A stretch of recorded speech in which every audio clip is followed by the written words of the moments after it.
Greetings, everyone. Welcome, welcome, welcome to Catalyst Energies. My name is Dee. Thank you for joining me. I am so grateful that you are here. Welcome to this Leo new moon forecast where we're going to go over the main astrological themes for the next 2 weeks. Our Leo new moon actually was exact yesterday on the 24th. We are still in the new moon period as of this recording, which is the 25th. And we're going to look up through the Aquarius full moon, which will be on the 9th of August. We're going to be talking about all kinds of things in this forecast. It's been almost a month since the last time I recorded something timely. I did record and post a full moon video well before the full moon really started to take hold because I had been on vacation during that time. It was wonderful. It was a much needed respite and communion time for my family, especially after the difficulty and the tragedy of the last 18 months on a personal level. It was really, really nice for all of us to be together and to relax and to have a really good time. So it was very healing, it was very soothing, and it was very relaxing.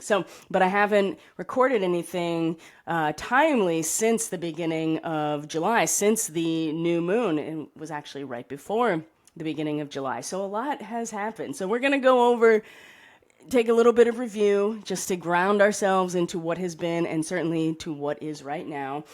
Part of this new moon forecast is going to be a little bit of attention on the upcoming 8-8 Lionsgate. I'll go into a little bit of what that actually means, what the Lionsgate means, why, what the astrological significance of it is. It's right up against the upcoming full moon, the Aquarius full moon, which is on the 9th of August. And so we're going to talk about it on the front end, and certainly we're going to get some more focus on it when we get to the release point of the Lionsgate coming into the full moon. And of course, full moon periods are usually periods of massive release. At the full moon, there's culmination, there's a fulfilling of purpose, and then releasing everything that is not necessary. Well, the Lionsgate is truly a time of release, right? Releasing significant baggage. And even astrologically, in the astrological mandala of the Sabian symbol language, this midpoint of Leo, where the sun crosses from the 15th to 16th degree of the zodiac sign of Leo, is a release point. And so we're really gearing up, if not already, to purging, to clearing out debris, to getting ready for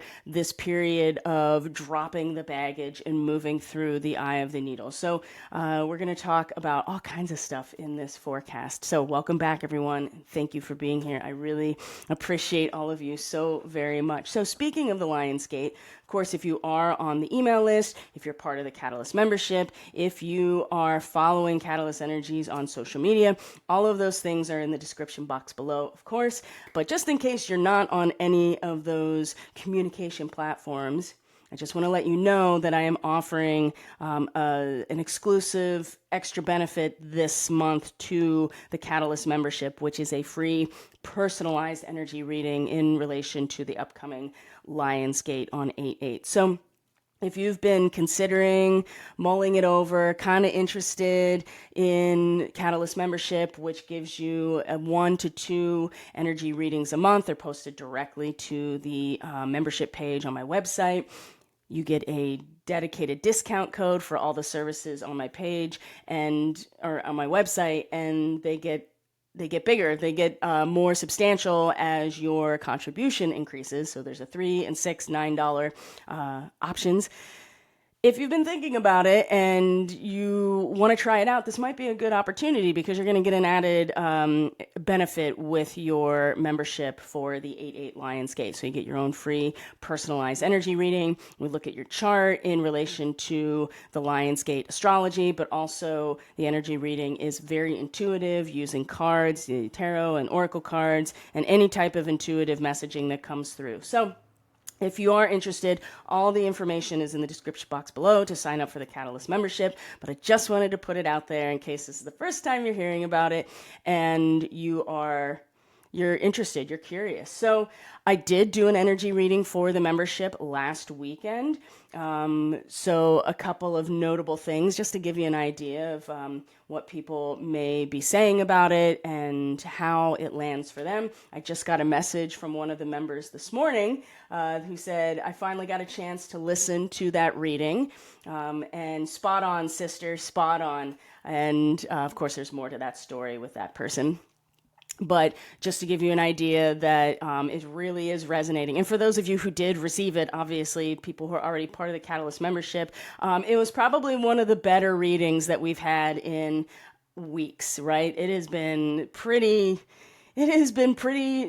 difficult. The readings have not been fluffy at all. And that's one of the things you get with me, right? Like, I'm not sugarcoating anything. I just read it as it comes out. And sometimes it's very difficult. And for the most part, it tends to be very accurate in terms of being a snapshot energetically of what's going on. And it has been difficult, and it will continue to be difficult. I think for many people, it's just getting started with how difficult this lunar cycle is going to be, and a lot of August. But I will say that based on that reading, for those of us who have been doing the work, those of us who have really put our nose to the grindstone and been patient and have really been working the energies and staying focused on our own practice, staying focused on our own trajectory, being patient, trusting the divine as we move through, fine-tuning our discernment, fine-tuning our intuitive channel, right? Not jumping to conclusions about things, not getting emotionally over-involved in things,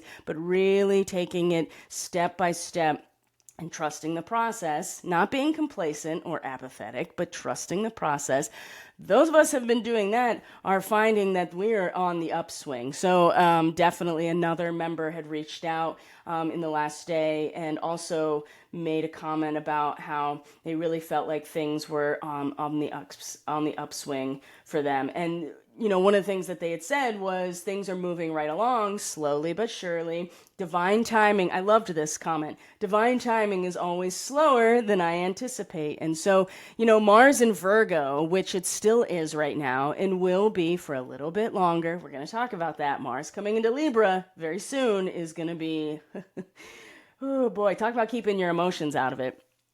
And there won't be any room for it when Mars is in Libra. So very pragmatic, very practical, very grounded in reality with Mars and Libra. So we'll get there. I don't want to get ahead of ourselves. But, divine timing is always different than what our egos anticipate and expect. And I saw something recently on social media that really, sometimes it's things we don't want to hear, but it was from someone that I had been working with recently in terms of my own healing work and my own spiritual progression.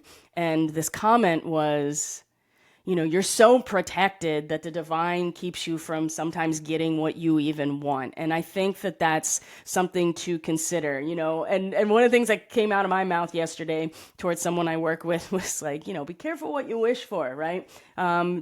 Because we are very powerful at drawing to us that which we want to quote unquote manifest. And when that's done out of fear or more of an ego driven desire, or without considering all of the aspects surrounding that desire, just be careful what you wish for. However, ultimately, it does feel like that many of us are on the upswing. We can start to see the evidence of manifestation coming through a lot of battle. Right? There's definitely a lot of that. So if you're interested in getting a little bit more insight or just kind of framing your personal situation with this upcoming Lionsgate, and you get the benefits of the continued energy readings and discounts with membership, you may want to consider signing up. Also, and I haven't put this out anywhere, I'm putting it out here first, which is that the premium level, which is $9 a month, you get a 30% discount on all of my services. You get 2 energy readings a month that are general, but I'm going to be offering these free personalized energy readings on a monthly basis for those who are subscribed to that. So not only are you getting all those other benefits, you're getting something very personalized and focused on your chart and situation every month. So it's something to consider. These membership contributions really help with the administrative cost of running a business, right? Website subscriptions, domain, paying for the internet in order for me to broadcast anything, electricity, whenever I need to upgrade equipment, that kind of stuff. So it's much appreciated, and I just wanted to let you know about that. All right, let's get into it. Enough of the PSA with things. So I'm going to bring up some images here.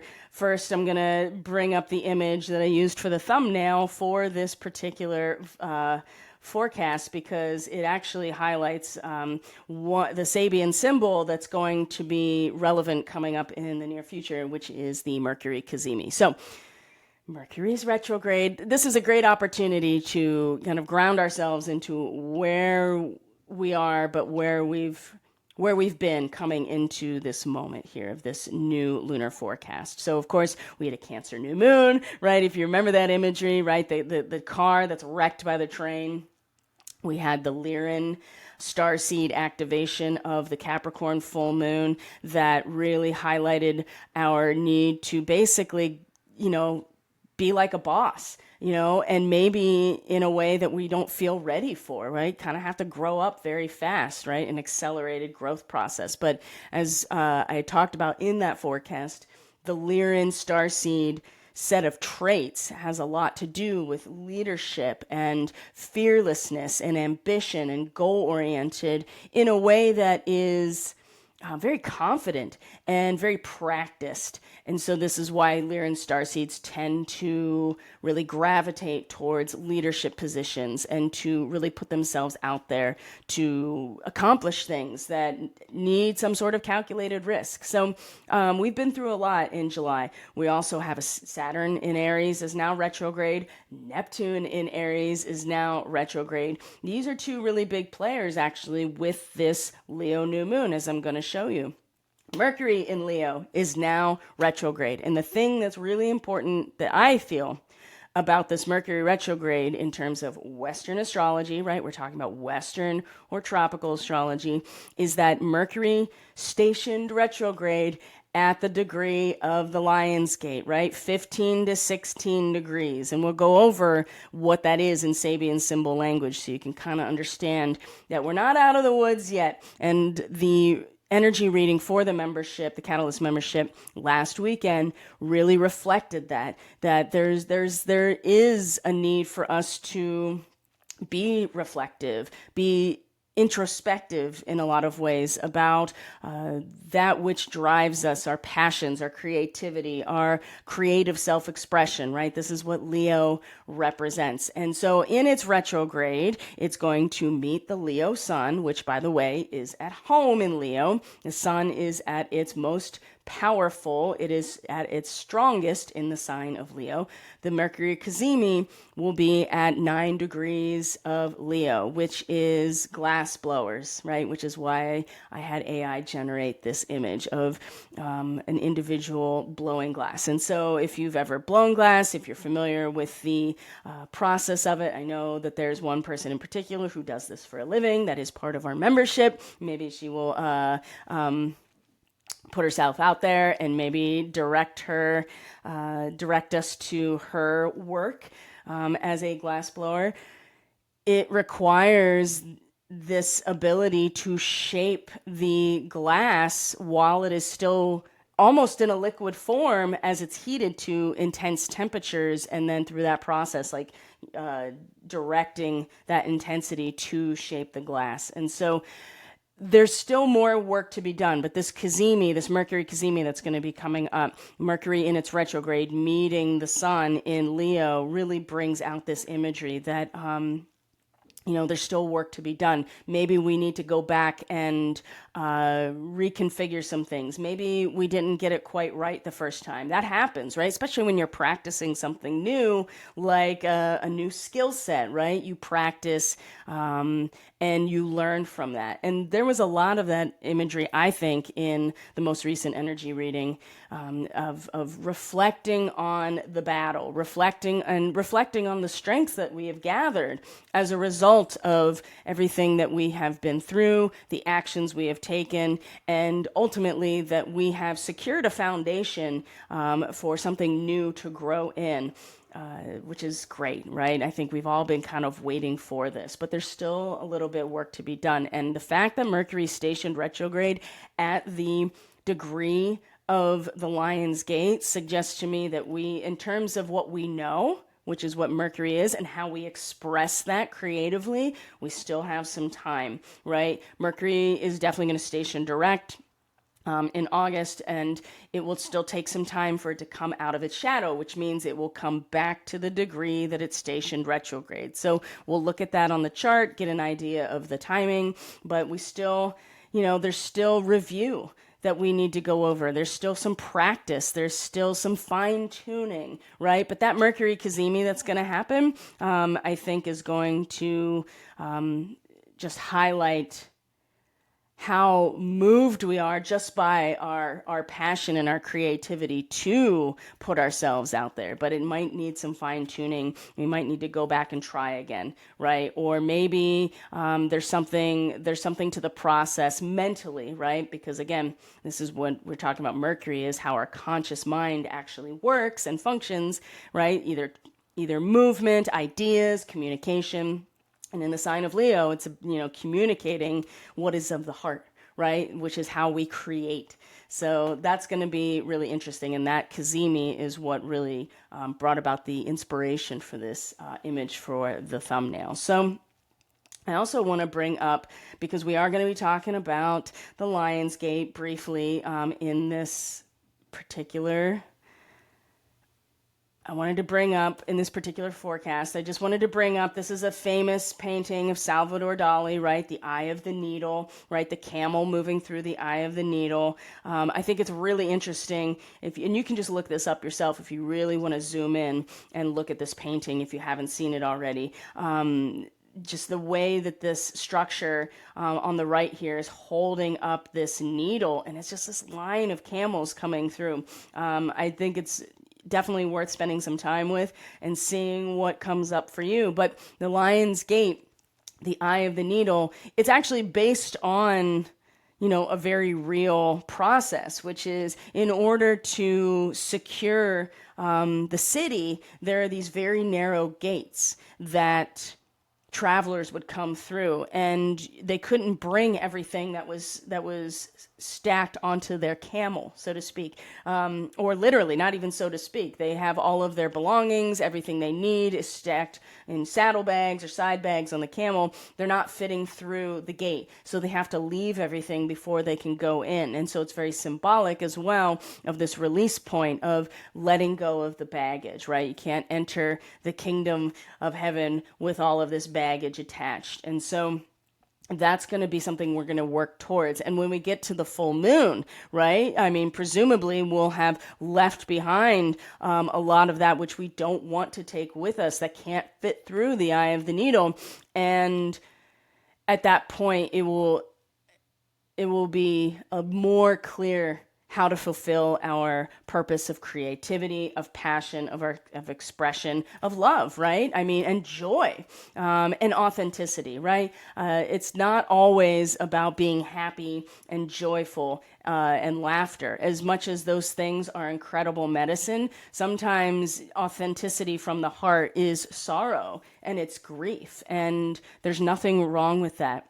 Actually, today, during my morning meditation and prayer, I just got so emotional, like in a positive way, just so much love, and just started shedding tears because I was just overwhelmed. And for me personally, I was having an experience where a lot of my personal guides were coming through as well in support. So I was definitely feeling the love, and I was definitely feeling the emotional release in that moment as well. So I these Lionsgate periods, though, I'm going to be straight with you. And if you do any amount of historical research, you're going to see big things happen on the world stage that are huge release points at the Lionsgate. One of the most prominent in our kind of recent history is the dropping of the atomic bombs on Japan. Those were Lionsgate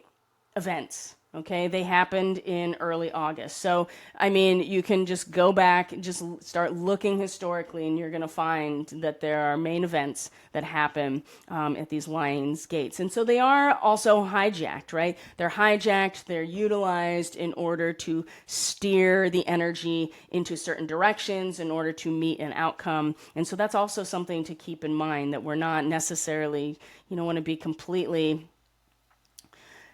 you don't want to discount those things completely, right? Just because you are aware of them doesn't mean you're focusing on them and manifesting them. I mean, that just that just kind of takes all the power out of each of us to decide where we want to participate. But being aware of these things is really important as well. So let's actually get into the charts, because that's what we are here for. So I'm going to bring up the chart. We're going to look at what's going on. The other thing I want to mention, so we talked about Saturn and Neptune are both retrograde. It has not been easy in terms of that, right? And that's not something new, right? We've been talking about those retrogrades for a hot minute now, haven't we? Especially with Neptune, whenever it comes into a retrograde, that fog clears and things are a lot more evident in terms of like, oh, the house lights come up and this is a set, right? Or the fog clears and you have a full spectrum view of the big picture, so to speak. But there's also spiritual clarity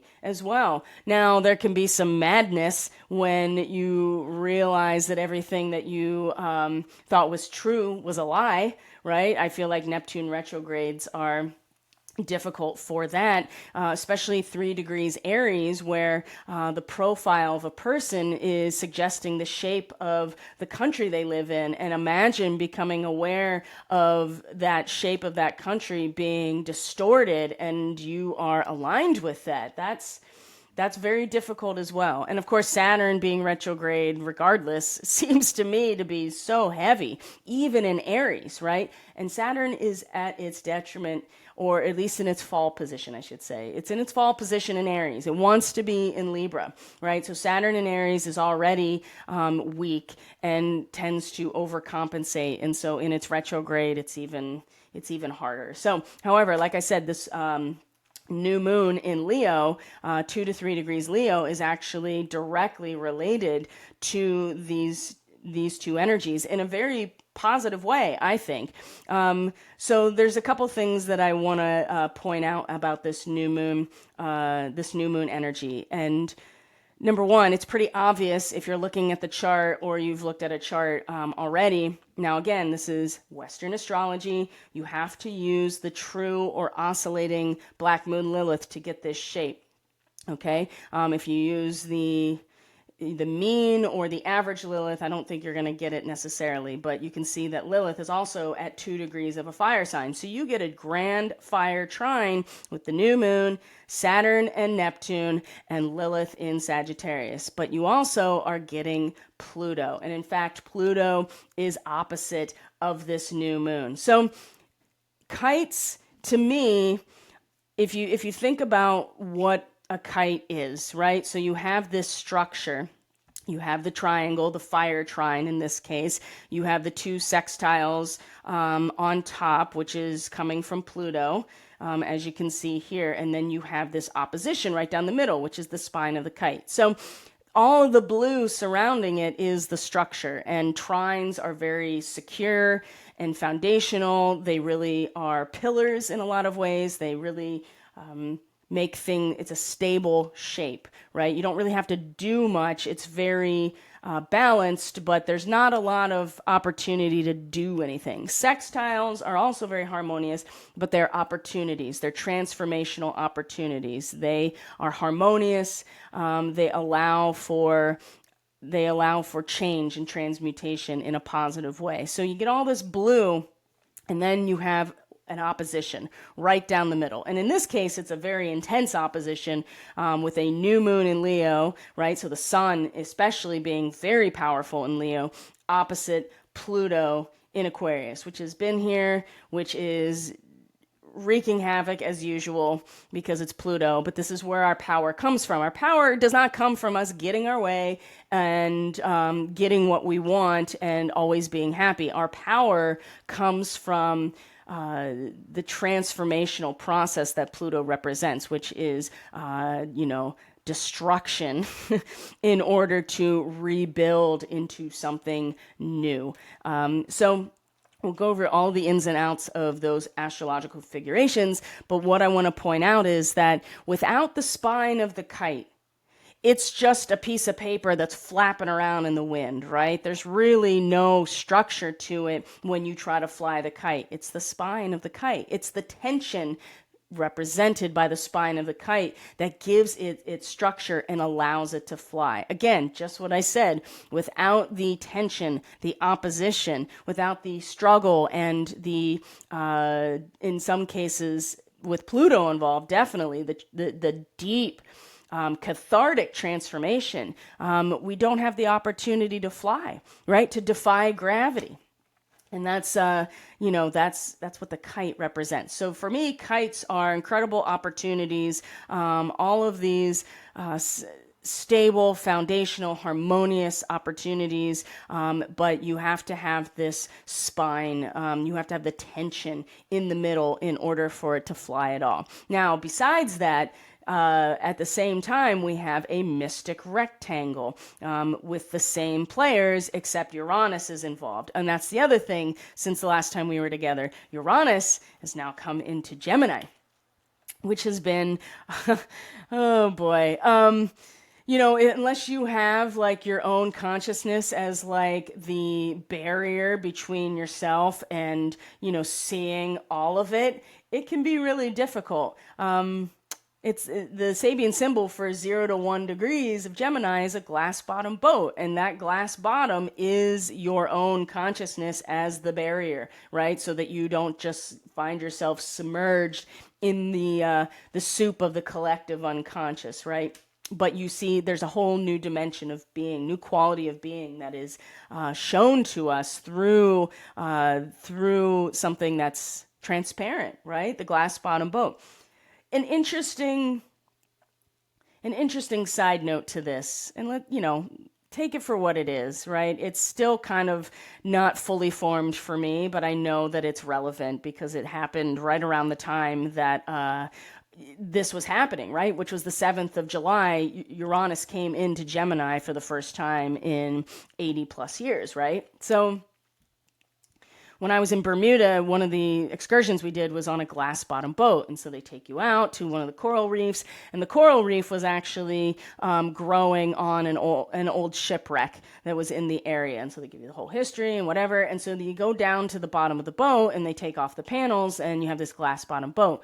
Well, the material, it's not glass, right? The material is a type of plastic or plexiglass that they use for high pressure situations. They use it in space travel. It's meant to withstand the intense pressure of situations. Now, granted, we were not in water that was that incredibly deep, so it's not like we were in any kind of danger. But, just for the sake of safety and the structural integrity of the boat, they made the so-called glass bottom be out of this plexiglass. Well, it distorts the color of the water in the coral reef. You can't get good pictures. It's not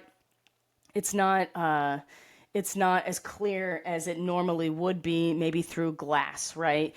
Which, having a direct view. So it was distorted. It was off, right? There was a little cloudy even. So it was really difficult to take pictures. So there's something about that that's still kind of, it's still kind of spinning around for me in terms of that being the Sabian symbol where Uranus is, right? These are upgrades in our thought process, in what we know, how we think, the information that we're exposed to, that it's coming through the filter of our own mind, right? And it might be new, it might be something we've never encountered before, it could be something that is outside of anything we've experienced, which is a lot of what Uranus represents, right? It triggers something new, but there also can be some distortion. And I think that this is going to come back up again. Of course, Uranus is going to station retrograde at 2 degrees Gemini come early September, close to when the next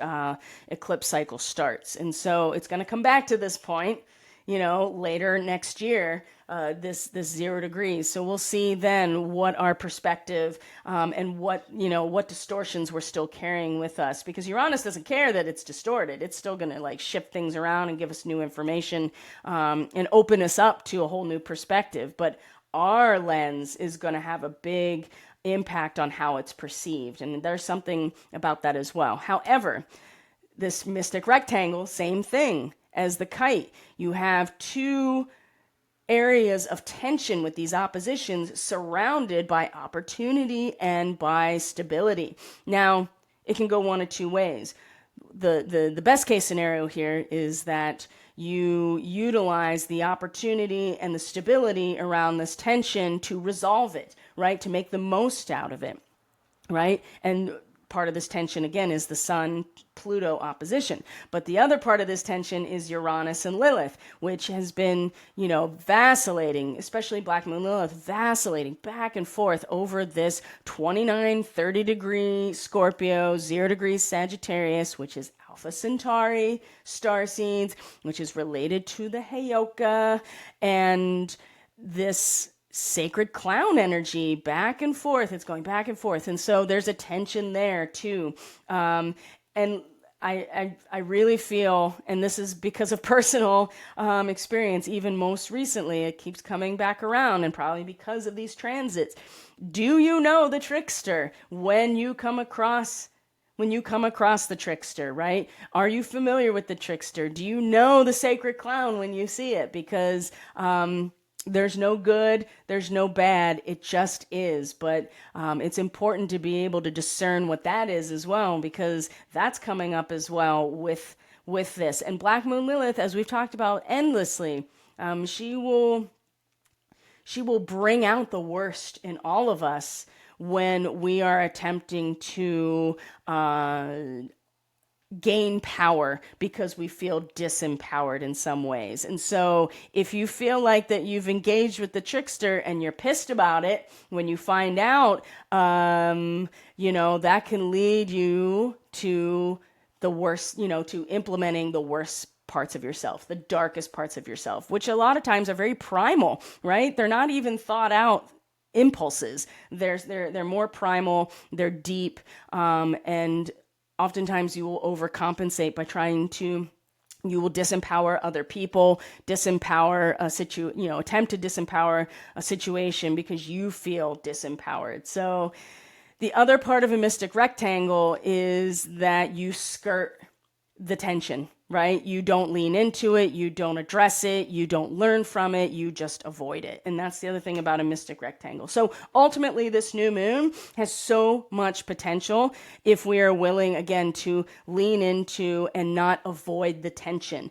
and realize, especially with this kite, that the tension of the new moon and Pluto specifically, without the spine of that kite, we don't fly, we don't defy gravity, we don't soar above it. We just, it's just a bunch of paper flapping in the wind and it gets torn apart. So now, I'm sure anybody watching this at this point probably realizes that there still continues to be incredible cognitive dissonance about lots of different things. And that's, a result of not leaning into or acknowledging the tension and working with it as a spiritual practice. So yes, it's gonna be hard for people who are not in the practice of doing this. But this is why we read astrology, right? We look at the temporal map. We're like, oh, these are going to be the challenges. These are the assets that are surrounding it. We can make the most of it.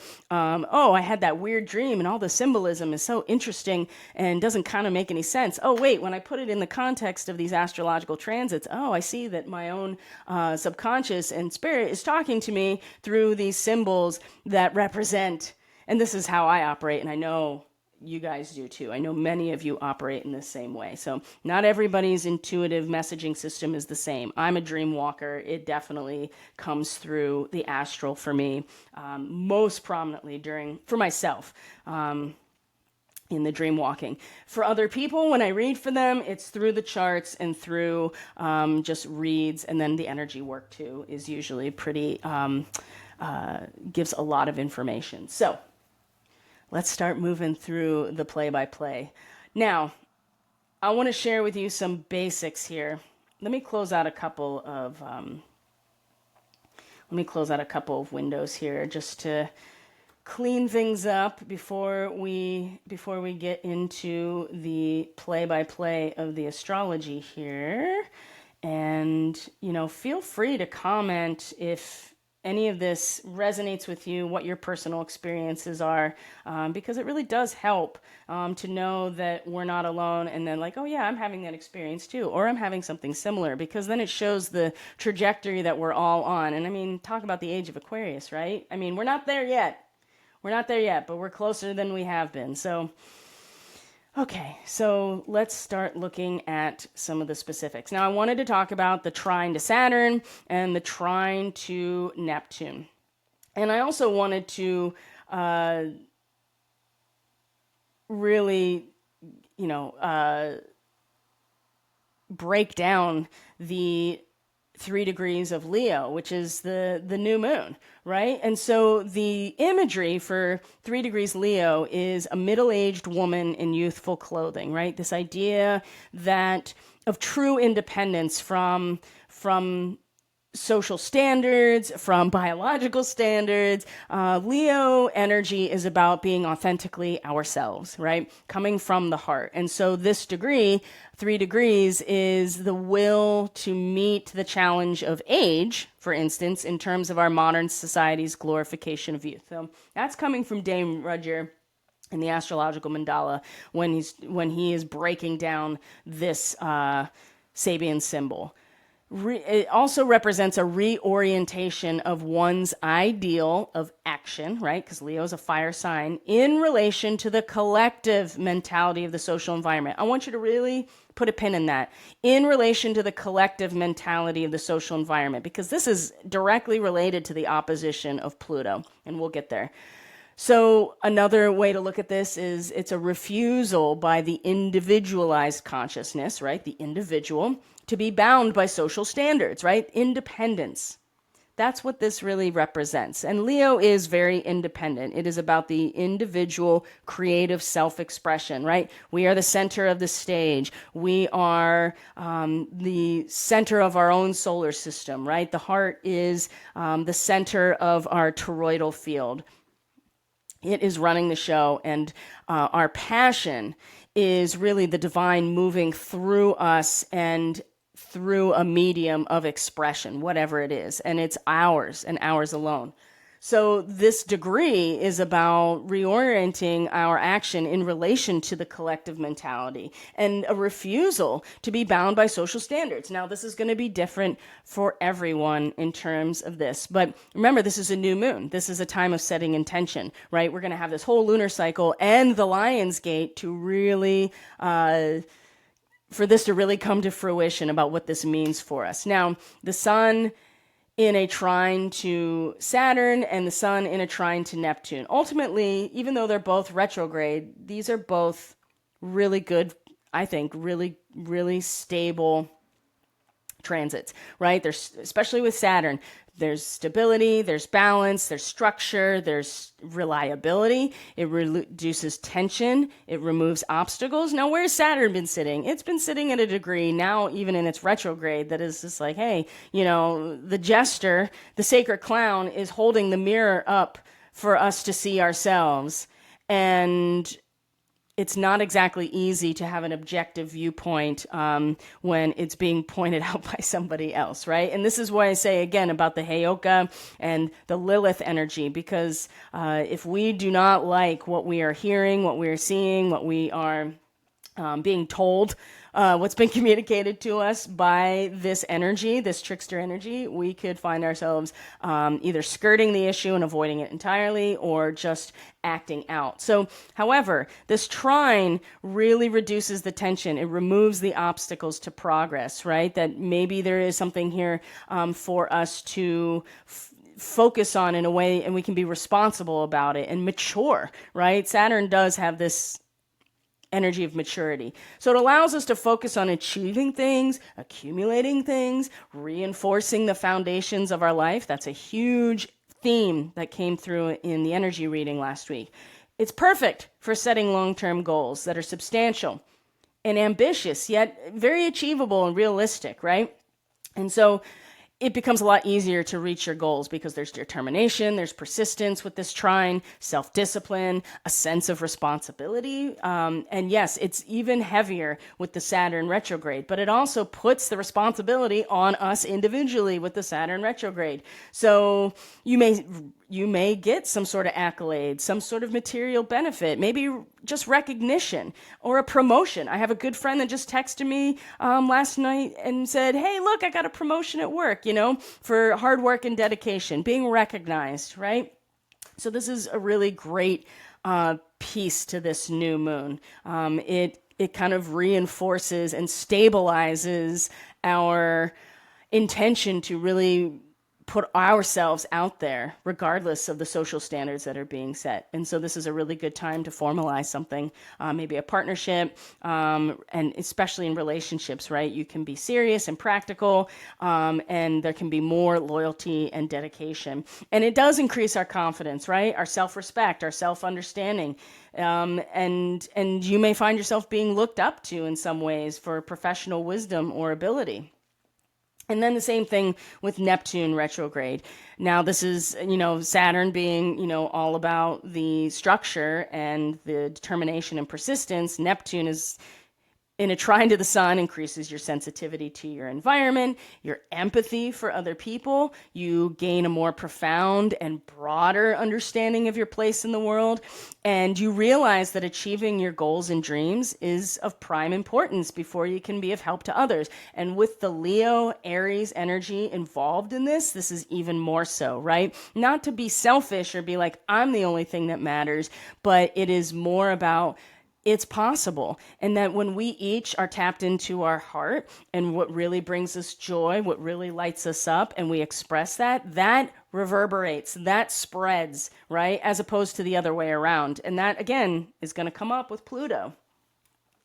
So this transit helps you set goals to manifest your hopes and dreams for the future, right? I mean, there's a lot of hope right now coming with this, right? And so strong faith, strong morals mean you can stay true to your spiritual ideals without sacrificing your needs. I think that's really important. And the ego benefits from a more spiritual outlook. So you're not letting go of your personalized needs, desires, wants, but you become more spiritualized. And so you can work hard because you have this kind of spiritual underpinning here that's just like, oh yeah, it actually helps humanity when I am tapped into what really lights me up. So the path to success can be helped by uplifting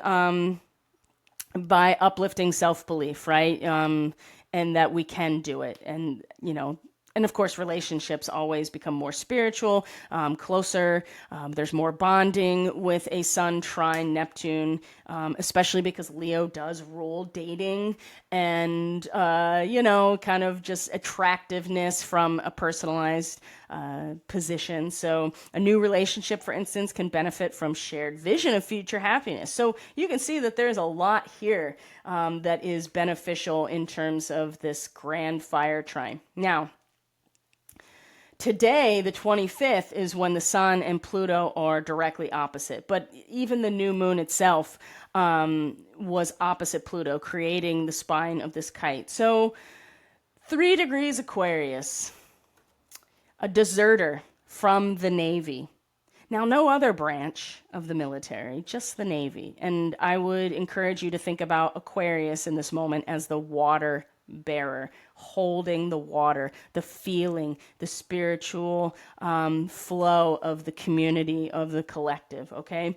And so the Navy, of course, is the branch of the military that, is over the sea or in the sea, however you want to look at it. A deserter from the Navy, 3 degrees Aquarius. Now, Pluto is retrograde. So it is, that destructive, transformational energy is turned inward. But it also represents kind of a fallow period after a period of active destruction, okay? So this degree, the individual's self-realization through a crucial repudiation of a collective status which has become unbearable. Deliberately turning our back on a collective social status and becoming an outcast. Now, these things seem like, how are they in opposition? The Sun and the new moon in general is at this degree of Leo that's like, total independence, right? We're being ourselves, unapologetically ourselves, no matter what, right? And regardless of what the social standards say. So how is this an opposite to this position of 3 degrees Aquarius? So it's defiance.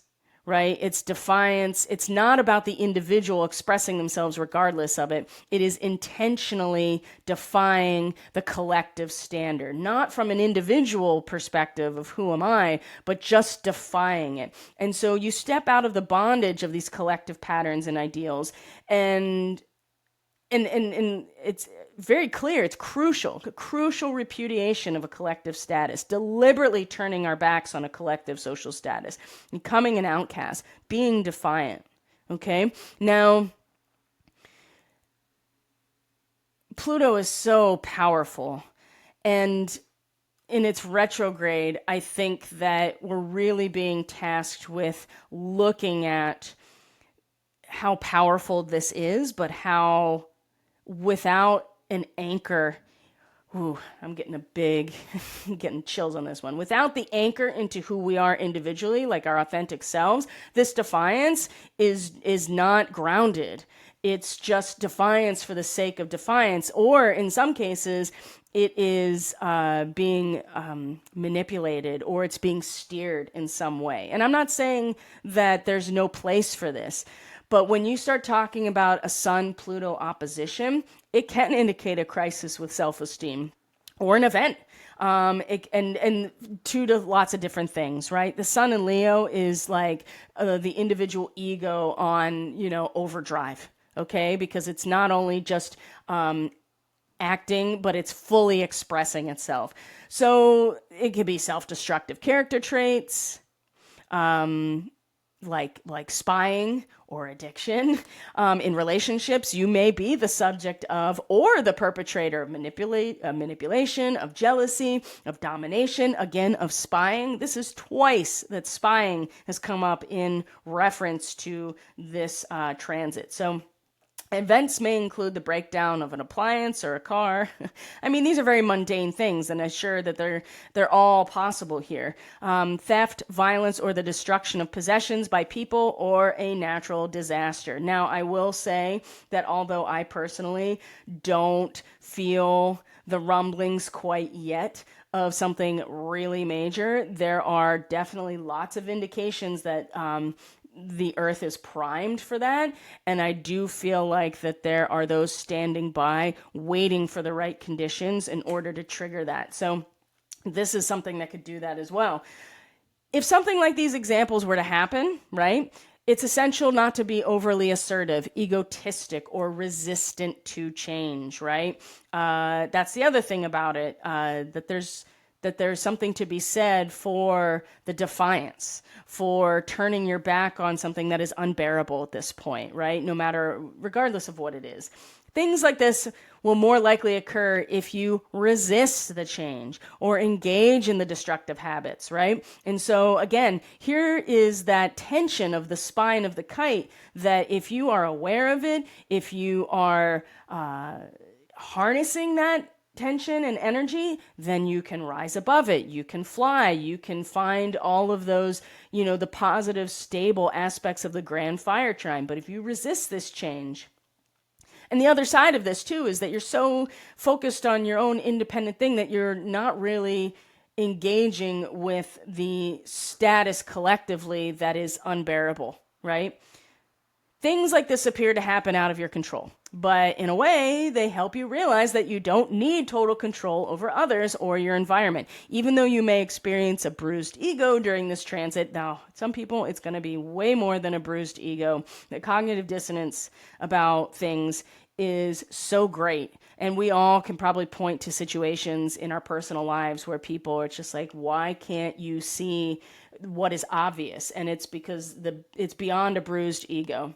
It is the whole world comes crashing. And anybody who's been through a spiritual awakening process knows that that's exactly what it is, right? The whole world crashes and you're like, oh shit.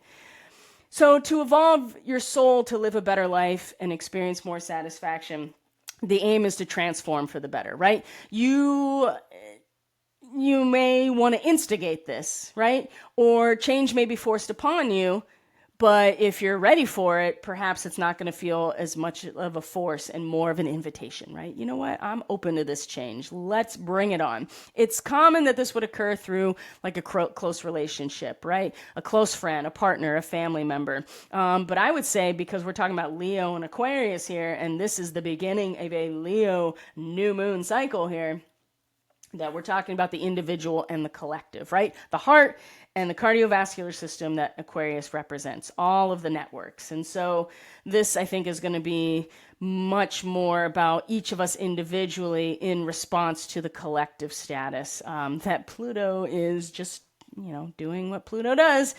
So that is the essence of this new moon. So let's start going through some of the major events unfolding. So not a ton of huge transits, thankfully. I think we got a lot of that in July. I'll be honest, it was just like so overstimulating. I have to say that I was feeling very blessed to have been in the Bermuda Triangle during the 4th of July through the 7th. It felt almost very insulating. I had no internet. I was on a cruise ship, so I don't get the internet package. We don't really engage too much with what's going on. Even when we were on shore and I had access to social media briefly, it was like, even when I saw what was happening, it was so far removed from where I was in the current moment that it didn't really land. It didn't really matter. So I felt very blessed to be kind of removed from all of that so I could be present in the moment with the ocean in the Caribbean and not be so pulled in. So, and that's part of my personal journey. So not a lot of huge transits, okay, but still some major transitions. So the one that really comes up for me, at least, to share with you is that Chiron is going to station retrograde. Okay, I have to bring attention to where Chiron is sitting because it's going to be really relevant to what's happening politically right now. And when I share the Sabian symbol, I think you'll realize what I'm talking about and how this retrograde, oh my God, the tables are going to flip. I'm telling you. So the moon moves into Virgo, right, throughout this weekend, and Leo into Virgo. It's going to meet the south node of the moon, Mars. It's going to meet Mars, and that's certainly worth focusing on. Actually, I want to show the moon meeting Mars, 25 degrees Virgo, a flag at half mast. So the moon meeting Mars gives courage, enthusiasm, and initiative to act on your most passionate desires. But impulsiveness and impatience can make your powerful emotions and subconscious reactions challenging to control, right? And so the thing is, thankfully, it's in Virgo. And it's in this last degrees, these starseed areas of Virgo, 25 degrees, okay? So this is going to help control the impulsiveness and the impatience that, especially at this degree. I mean, a flag at half mast, yes, there's something that we have to let go of. There's something that is ending. There's something, but it's really about respect for someone who has really given themselves in service to their community. So when someone passes away, that is notable server to the community, right? We put the flag at half mast, right? And so this is what this degree really represents, is that respect at a cultural level for those who have given themselves. And that's what Virgo ultimately represents, is the path of service. So this conjunction here is, I think, more positive in terms of the courage, the enthusiasm, the initiative to act on those desires, but more to stand up for yourself, your family, to really put that energy into service, into something that would be worthy of a community honoring us with a flag at half mast. So, of course, there is still going to be the potential for impulsiveness, impatience, the fast reflexes and aggressive instincts, but Virgo is really going to temper this. And this is on, what does that say, the 28th? Yeah, coming into next Monday. So anyway, I want to show you Chiron coming into its retrograde. So let's see here. Yes, it stations on the 30th, July 30th. Now, 27 to 28 degrees of Aries. Now, we know that this is the starseed marking for the Andromeda Galaxy. I've talked a lot about the Andromedans. So I'm not going to go too much into that right now here. What I do want to share with you is the Sabian symbol. In fact, I'm going to read it directly from the astrological mandala, 28 degrees Aries, okay? Jeez. It's so relevant, it's just like, you can't make this shit up. A large audience confronts the performer who disappointed its expectations. The necessity for mature preparation and self-criticism. That's what this really represents, is the necessity for mature preparation and self-criticism, right? But this whole idea of the large audience confronting the performer who disappointed expectations, I'm sure we all can relate this to something political at this point, that people are just like, yeah, you lied. You know, you didn't give us what you said you were going to give us. We see here the tangible results of the situation evoked by the two preceding symbols. Great hopes, excited expectations cannot be sustained. The last symbol, so this is talking about 27 Aries, reveals the performer's state of consciousness. In this one, he is actually made fully aware of having promised this symbol to the many elements of his own personality, as well as perhaps to other human beings, more than he was able to deliver. The issue is how to handle this situation. In one form or another, it is an often recurring situation in the life of an individual person. The manner in which it is met determines the individual's future possibilities of development and achievement, right? It's a sense of responsibility for what one's actions will produce in people who have been made to expect significant results. Okay? Now we know Chiron is the wounded healer, right? Chiron is the hybrid who did not ask to be a hybrid, yet uses those unique qualities of immortality and just elevated perspective and knowledge and wisdom in order to teach, in order to heal. But Chiron's true grace comes from releasing himself of that burden, and that's when he truly gets to heal, because Chiron can't die, right? He can only suffer pain as a result of his wounding. So for us, the wounded healer, we keep the wounds open in order to serve the community in order to heal others, but we keep this wound open, thinking that we have to in order to help other people. And really, the best thing we can do for ourselves is to relinquish the responsibility of keeping this wound open and taking responsibility for everybody else's healing, and let ourselves be healed, right? Let ourselves go. And so that's very difficult. This retrograde is going to turn that lens back onto each and every one of us.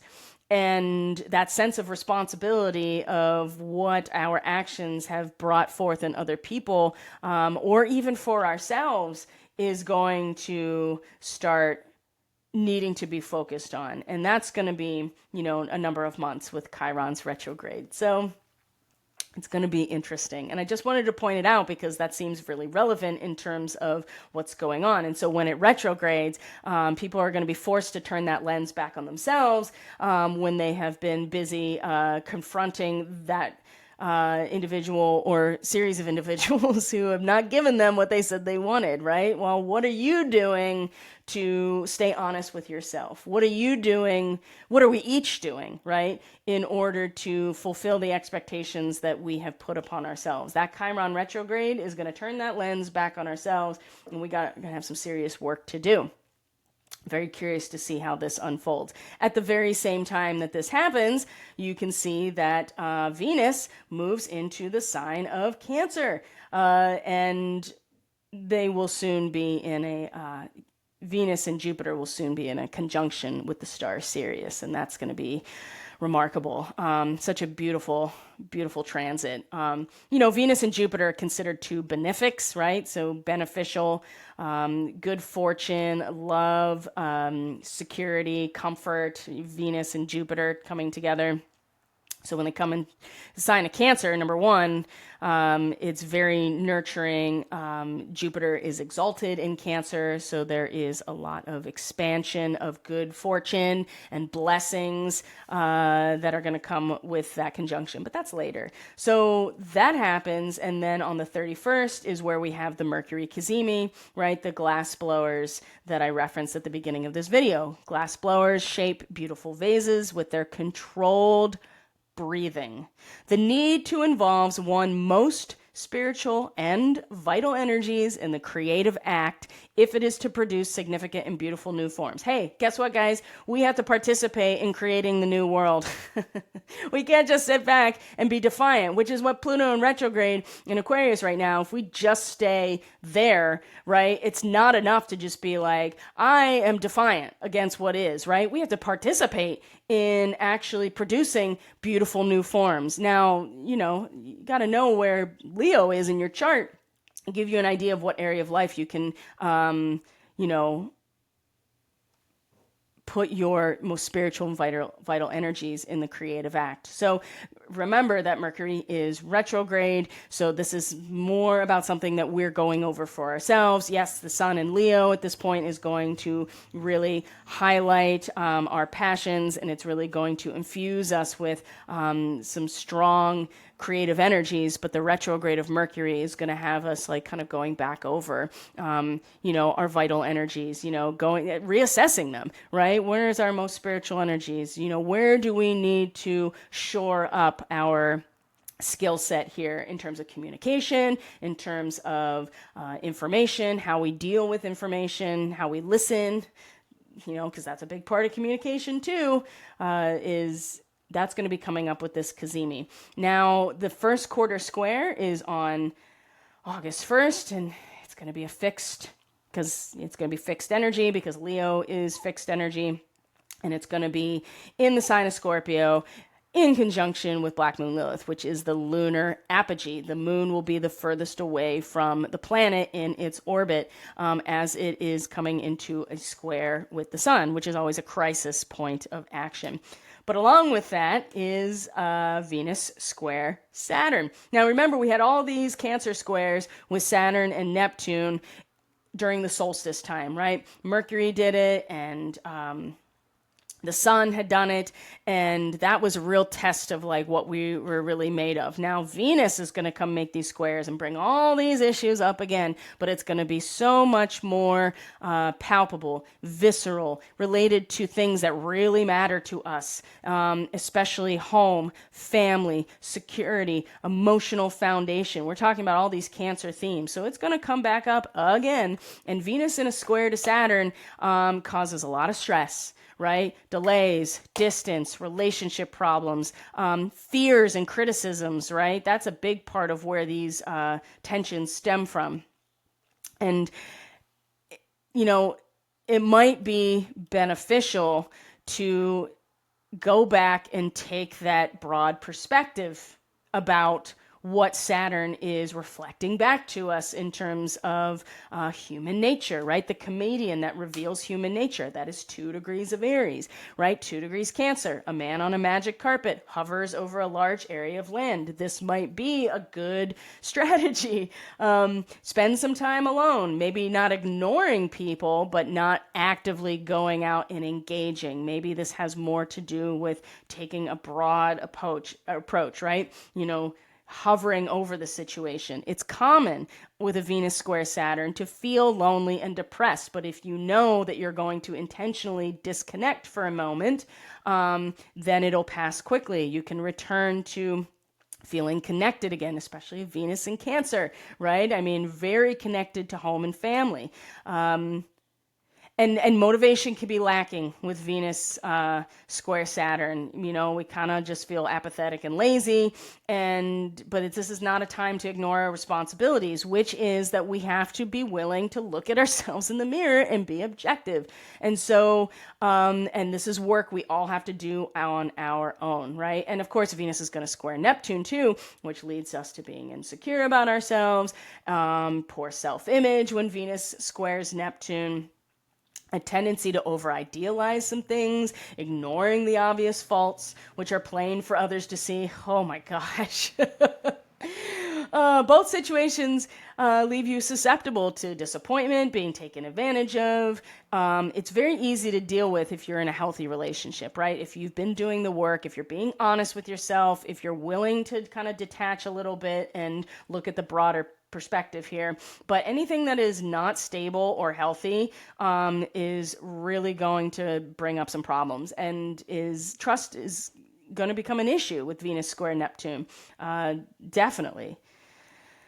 And then we move through the rest of August until we get to the 6th. And that's going to be when Mars comes into Libra. Now, of course, we know that Mars is at its detriment in Libra. It is at its weakest. And so it's going to be opposite Saturn and Neptune. Saturn also pretty weak in Aries, right? So there's kind of a mutual reception here, isn't there? Where Saturn is where Mars would be, and Mars is where Saturn will be. So I think that's going to at least help a little bit in terms of mitigating what otherwise is a very difficult transit with Mars opposite Saturn. But before we get to that, we see that Mars will be in a trine with Uranus on the 8-8 gateway. So again, the 8-8 gateway is when the sun crosses the midpoint of the zodiac sign of Leo. So it crosses from 15 to 16 degrees in the zodiac sign of Leo. It's a huge release point, right? And we talked about that already. So along with that, you have Mars in a trine to Uranus, right? This is a very positive transit. It gives you a really strong urge to break free of previous restrictions. There is, especially 2 degrees Libra, it's like, the transmutation of the fruits of our past experiences into the seeds of the next cycle.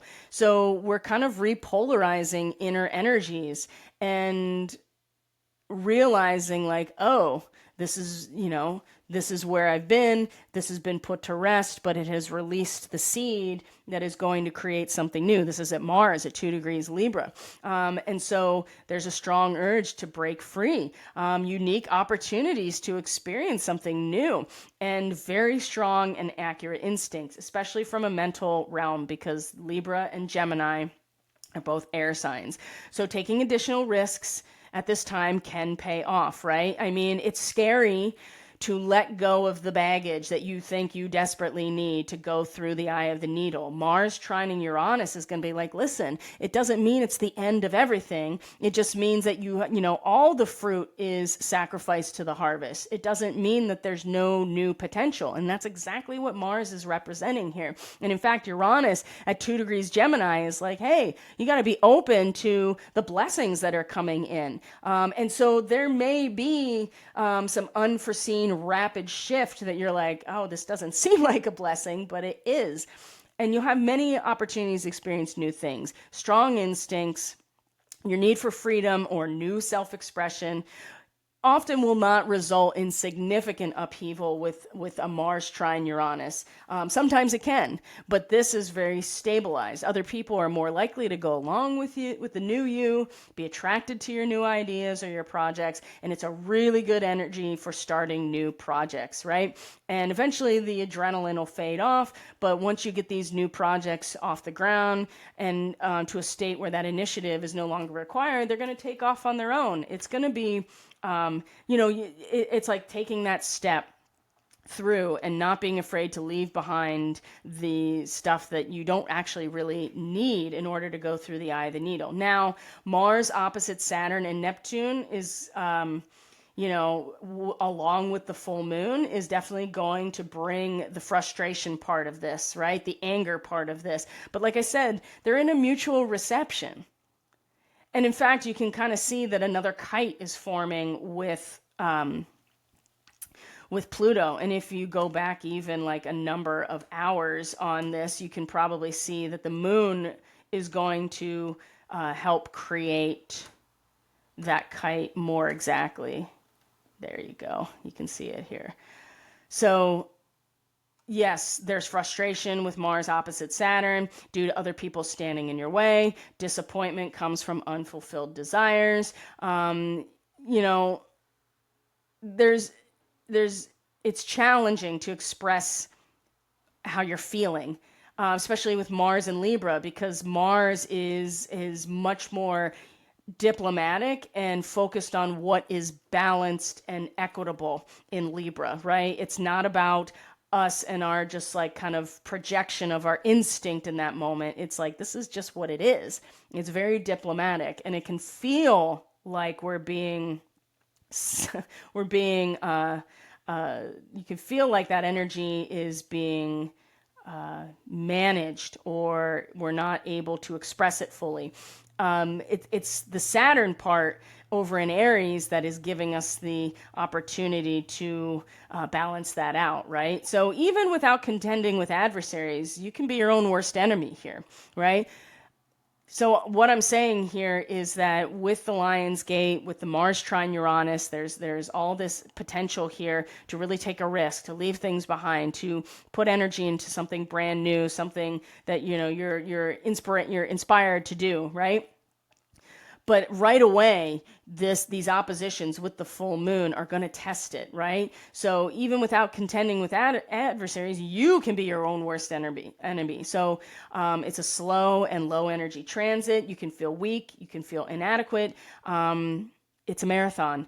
Don't beat yourself up, right? Personal attacks can be excruciating, especially when you make changes that other people, they're not coming along with you. So this can definitely bring out some malicious type of behavior to damage your reputation, damage your career. There may be karmic undertones behind it.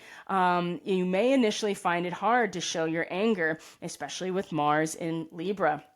So find a way to express it appropriately, and avoiding conflict altogether by working out this energy in productive activity is possible. So something that really rings true, I think, about this transit of Mars opposite Saturn: sharpen your knives, but don't use them. And then we have the full moon on the 9th with Mars opposite Neptune, which is, again, weakness, discouragement, inadequacy, a low point in your energy, passive aggressiveness, self-deception, being deceived by others. So there is, if you can really, like I said, lean in and harness the energy of these oppositions, you can use it as a means to sharpen your knives. best option is to conserve or express your energy through a creative or spiritual outlet. So focus on what it is that you're moving towards. Because if you get caught up in all the ways that you're drawing yourself back or other people are attempting to attack your character, then this is where you get pulled back into problems, right? And especially because we have a full moon in Aquarius at this point. That is going to highlight the need to really safeguard ourselves in the face of the collective, but not at the expense of being able to be individually together, if that makes sense. And there'll be more to talk about with that when we get to the Lion's Gate and the full moon. So, my friends, I think we have done plenty to talk about the main astrological themes for this Leo new moon and the 2 weeks after it. So if you are interested in anything I have to offer, all of the links are in the description box below. I don't need to necessarily rehash all of that. Consider the Catalyst membership if you do want your own free personalized reading for the Lion's Gate, if you need some extra assistance. And I have all of my services on my website. Readings, energy work. If you want to do something custom, that is certainly something we can do, and you can always reach out via email. And if you want to get on my email list, that's usually where I announce things first, and especially if I have a limited number of readings available. So for instance, when I did the solstice reading, I only have slots available for a few readings, and I put those out to the email list first. So if you want to know what's going on before I publicly announce things, just go to the website. It is on the homepage. A little banner will pop up and you can sign up. I don't really spam you. I just let you know what's going on, when it's going on, and that's the end of it. So my friends, thank you for being here. I really, truly appreciate you all very much. I'm so happy to be back. I'm looking forward to touching base with all of those who want to receive these free energy readings for the Lion's Gate. So take care of yourselves, take care of each other. Only after you've taken care of yourself, right? Put your oxygen mask on first, and then help those around you that can be helped, right? Don't tear your hair out trying to reach people that don't want to be helped, right? God helps those who help themselves. And I'll see you on the next video. Take care, everyone. Peace.